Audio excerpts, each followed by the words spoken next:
പരിശുദ്ധ പരമദിവ്യകാരുണ്യത്തിന് നേരവും ആരാധനയും സ്തുതിയും പുകഴ്ചയും ഉണ്ടായിരിക്കട്ടെ.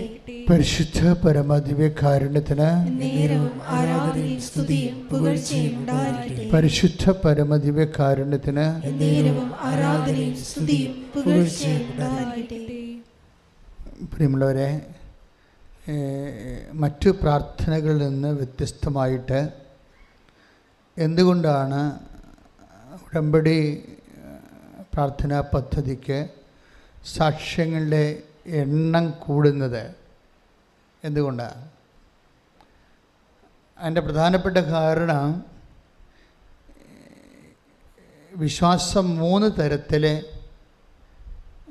പ്രകടിപ്പിക്കപ്പെടുന്നത് കൊണ്ടാണ്.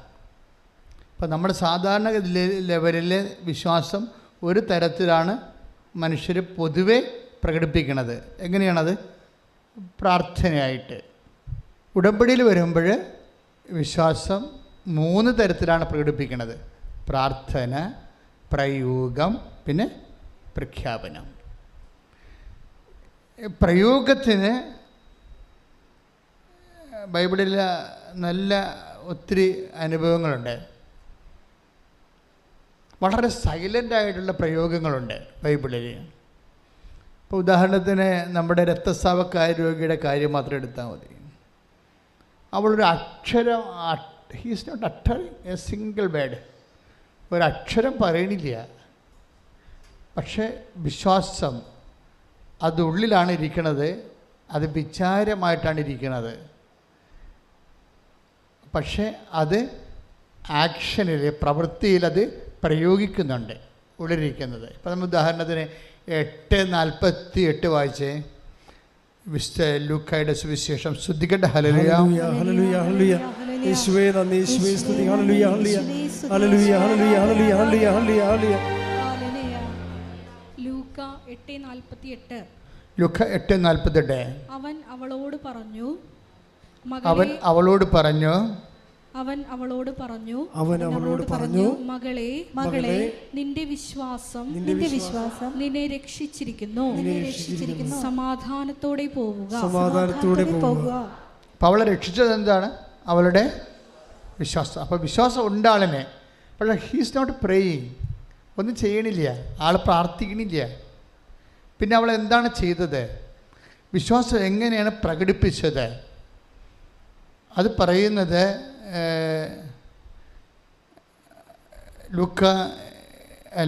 വിശുദ്ധ മത്തായി ശ്ലീഹായുടെ സുവിശേഷം 9:21.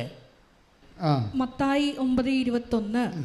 അവൻ്റെ വസ്ത്രത്തിൽ ഒന്ന് സ്പർശിച്ചാൽ മാത്രം മതി, എനിക്ക് സൗഖ്യം കിട്ടുമെന്ന് അവൾ ഉള്ളിൽ വിചാരിച്ചിരുന്നു. മത്തായി 9:21 പറഞ്ഞ അവൻ്റെ വസ്ത്രത്തിൽ ഒന്ന് സ്പർശിച്ചാൽ മാത്രം മതി തനിക്ക് സൗഖ്യം ലഭിക്കുമെന്ന് അവൾ ഉള്ളിൽ വിചാരിച്ചു.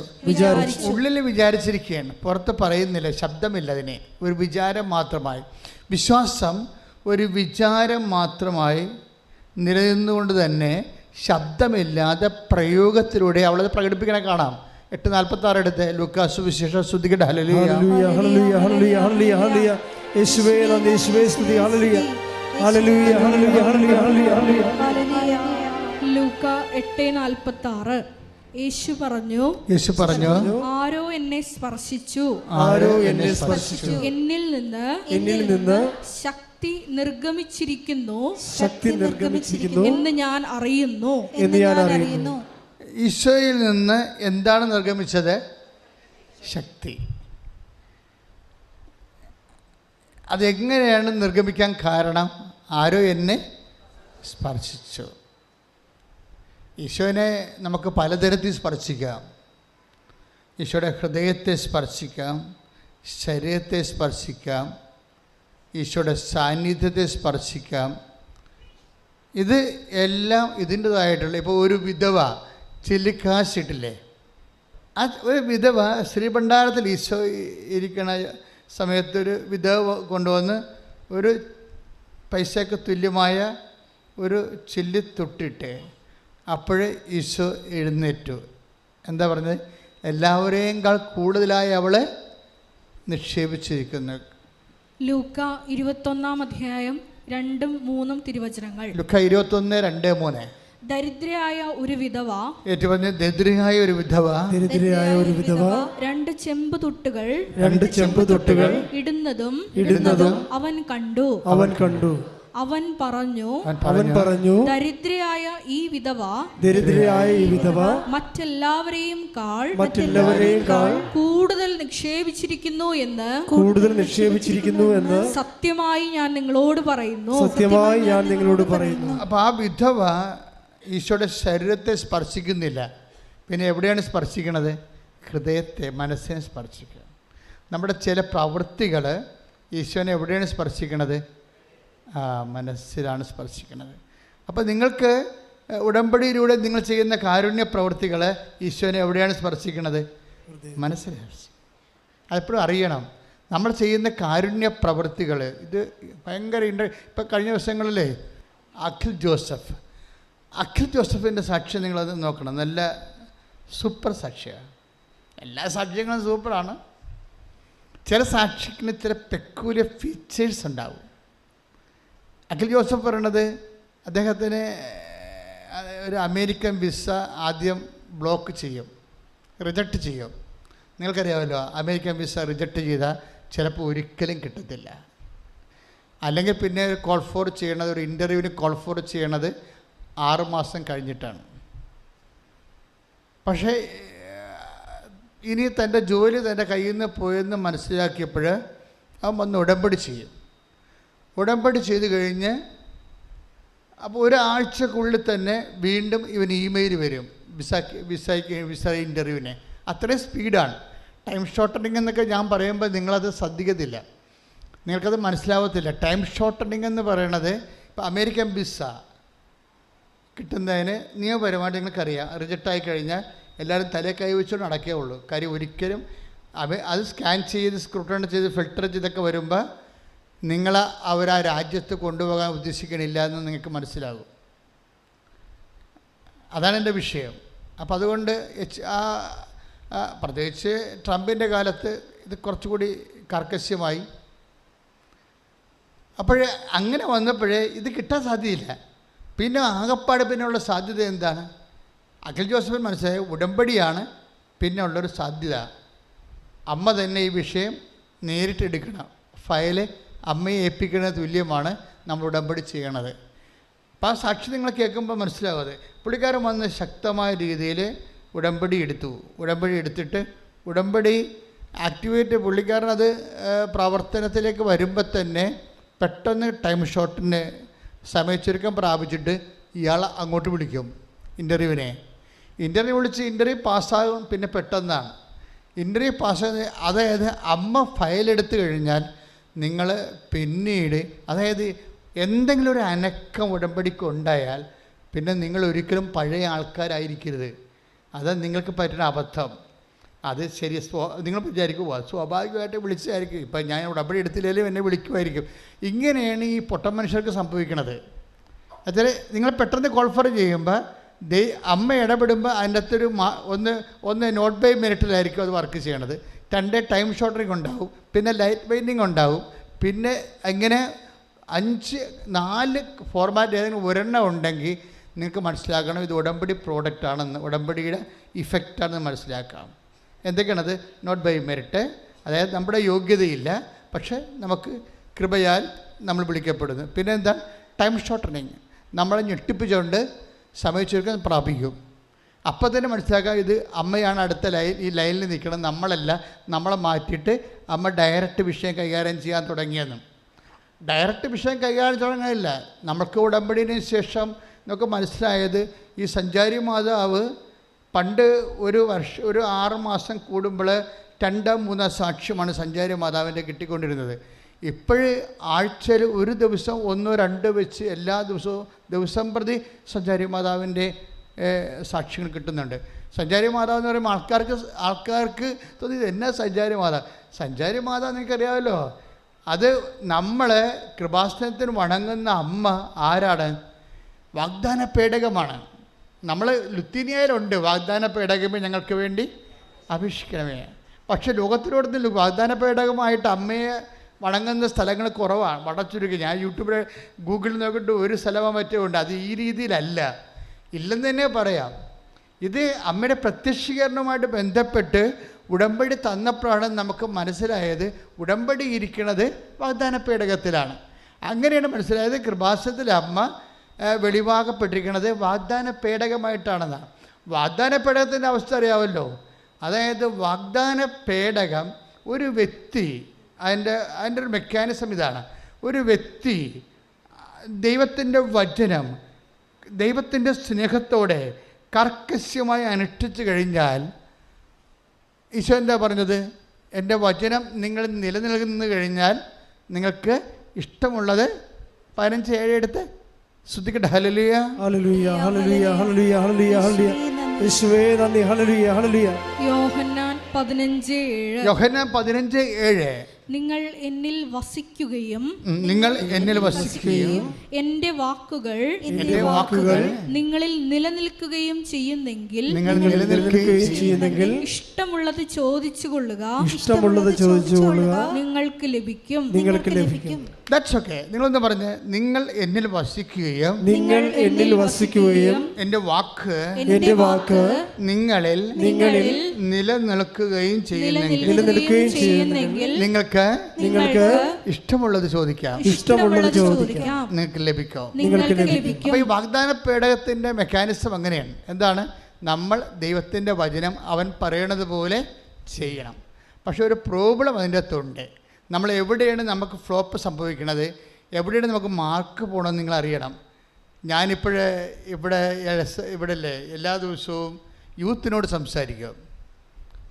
കാരണം യൂത്തിനെ അവർ ഇപ്പോൾ IELTS, MOH, HAD, PSC, UPSC ഒക്കെ എഴുതാൻ വന്ന കുട്ടികൾ എങ്ങനെയായാലും 10-30 കുട്ടികൾ ഒരു ദിവസം ഉടമ്പടി അച്ഛനെ കാണാൻ വരും. അപ്പം ഞാൻ ബൾക്കായിട്ട് അവരോട് സംസാരിക്കും.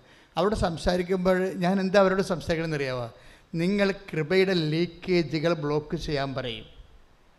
കൃപയുടെ ലീക്കേജുകളെ ബ്ലോക്ക് ചെയ്യാൻ പറയും. എന്ന് വെച്ച് കഴിഞ്ഞാൽ നമ്മൾക്ക് പറ്റണ ഒരു അബദ്ധം അതാണ്. ദൈവം നമുക്ക് കൃപ തരാത്തതിൻ്റെ കാരണം ഇപ്പോൾ ഓട്ടക്കുടത്തിൽ നമ്മൾ വെള്ളം കുരത്തില്ലേ, ഓട്ടക്കുടത്തിൽ വെള്ളം ഇപ്പോൾ നിങ്ങളൊരു സ്ഥലത്ത് ഒരു വെളിച്ചെണ്ണ ഒരു കടയിൽ നിന്ന് വാങ്ങിക്കണമെന്ന് വിചാരിച്ചോ. ആ കടയിൽ നിന്ന് വെളിച്ചെണ്ണ ഒഴിക്കുമ്പോൾ തന്നെ നിങ്ങളുടെ കണ്ടെയ്നറിൽ നിന്ന് വെളിച്ചെണ്ണ പോകാൻ തുടങ്ങിക്കഴിഞ്ഞാൽ അത് പറയും നീ പാത്രം മാറ്റാൻ പറയും ഇല്ലേ. അതുപോലെ കൃപ നിങ്ങൾക്ക് തരുന്ന മുമ്പ് തന്നെ നിങ്ങളുടെ കൃപയുടെ പാത്രം, ദൈവം പാത്രം തന്നെയാണ് വിളിക്കുന്നത്. ദൈവം നമ്മുടെ വ്യക്തിയെ, ആത്മാവിനെ, നമ്മുടെ നേച്ചറിനെ നമുക്കറിയാം കൃപ എന്താണ്? Grace built upon nature. നമ്മുടെ പ്രകൃതിയിലാണ്. നമുക്ക് കൃപയ്ക്ക് സ്വീകാര്യമായ ഒരു പ്രകൃതി നമുക്കുണ്ടാവണം. നമ്മളെപ്പോഴും യുദ്ധം ചെയ്യണത് പ്രകൃതിയോടാണ്. നമുക്ക് കൃപ സ്വാഭാവികമായിട്ടും ഉൾക്കൊള്ളാൻ പറ്റുന്ന ഒരു സ്വഭാവ സവിശേഷത നമ്മൾ ആർജിക്കേണ്ടി വരും. സുവിശേഷ വിഹിതമായിട്ട് നമ്മൾക്കൊരിക്കലും പഴയ ആളായിട്ടിരിക്കാൻ പറ്റത്തില്ല. പഴയ ആളായിട്ട് നിങ്ങൾ പഴയ ഇരിക്കുക. ഇപ്പോൾ പക, വിദ്വേഷം, ചതി, അഹങ്കാരം, മുൻകോപം, കലഹം, ഭിന്നത, ലൈംഗിക സൂക്ഷ്മതക്കുറവ്, ഇങ്ങനെയുള്ള വിഷയങ്ങളൊക്കെ വരുമ്പോൾ സ്വാഭാവികമായിട്ട് ഒരു നേച്ചർ, പഴയ നേച്ചർ തന്നെ, ലോകാരൂപിയുടെ നേച്ചർ, ജഡത്വമാണ്. ഇതിൽ വർക്കൗട്ട് ചെയ്യത്തില്ല കൃപ. ഞങ്ങൾ നിങ്ങളോട് മദ്യപാനം ഉപേക്ഷിക്കണമെന്നൊന്നും പറയത്തില്ല. എന്താ കാര്യം?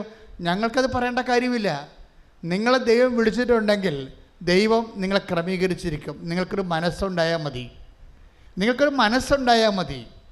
ആ നിങ്ങളുടെ മനസ്സ് ഉടമ്പടി ധ്യാനങ്ങൾ കൂടി വരുമ്പോൾ സ്വാഭാവികമായിട്ട് അമ്മ തന്നെ നിങ്ങളെ കിളച്ച് വളവിടാൻ പറ്റുന്ന രൂപത്തിൽ, 100 മേനിക്ക് അയക്കാൻ പറ്റുന്ന രൂപത്തിൽ റീചേഞ്ച് ചെയ്യും. കാര്യം ഗ്രേസ് ബിൽട്ടപ്പോൺ നേച്ചറാണ്.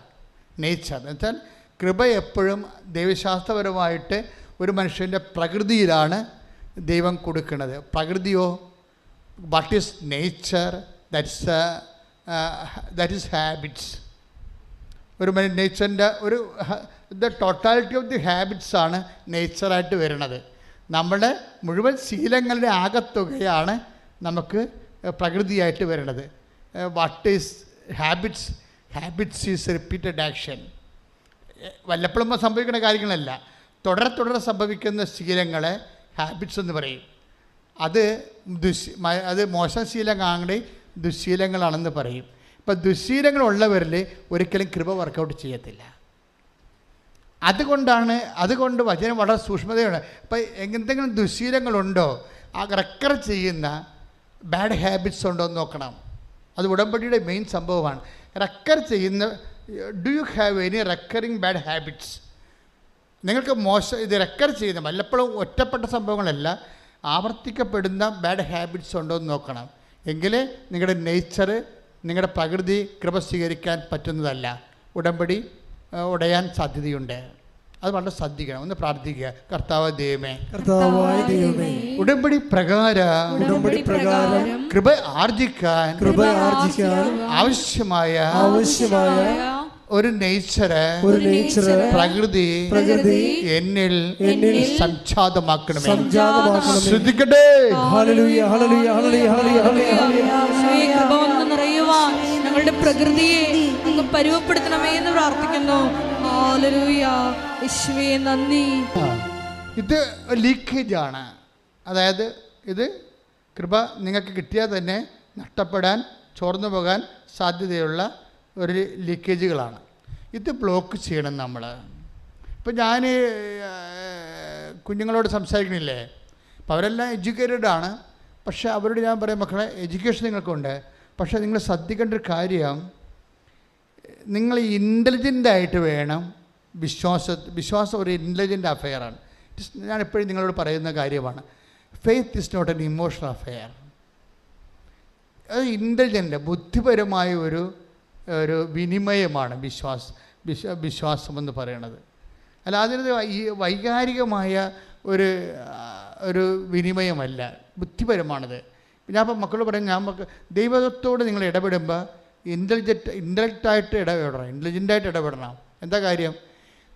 ഇപ്പം നിങ്ങളിപ്പോൾ ഒരു IELTS, MOH, അതൊക്കെ പഴയ, അല്ലെങ്കിൽ PSC എന്തെങ്കിലും ഇൻ്റർവ്യൂവിനൊക്കെ പോകണം. അപ്പോൾ നിങ്ങളിപ്പോൾ ഒരു ഉടമ്പടിയിൽ നിൽക്കുകയാണ്.